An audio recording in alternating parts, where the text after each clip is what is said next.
রাজ্যে আগামী দুদিন বজ্রবিদ্যুৎ সহ ঝড় বৃষ্টির সতর্কতা। আইএমডি এর আগরতলা কেন্দ্র থেকে জারি করা পূর্বাভাস অনুযায়ী আগামী দুদিন ত্রিপুরার বিভিন্ন জেলায় মাঝারি বজ্র ঝড়, বিদ্যুৎ চমকানো এবং দমকা হাওয়া বইতে পারে।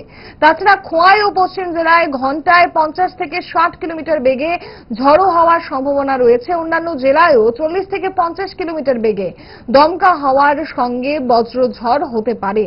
পাশাপাশি কোথাও কোথাও ভারী বৃষ্টিপাত হওয়ার আশঙ্কা রয়েছে। আবহাওয়া দপ্তরের এক সাক্ষাৎকারে জানালেন পার্থ রায়।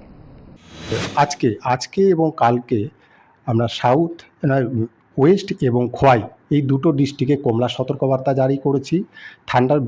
মেনলি থান্ডারস্টর্মের জন্য। থান্ডারস্টর্ম এবং তার যে বাতাস, যে দমকা বাতাস 50 থেকে 60 কিলোমিটার বেগে হওয়ার সম্ভাবনা আছে।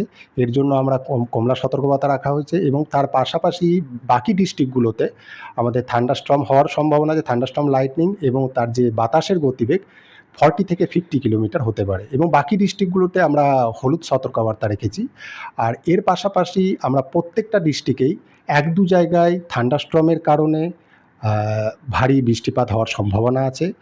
এটা আজকে এবং কালকে এবং ডে 3 থেকে, মানে আজকে যদি হয় 27, 28, 29 তারিখ থেকে কিন্তু এর খানিকটা ইন্টেন্সিটি কমবে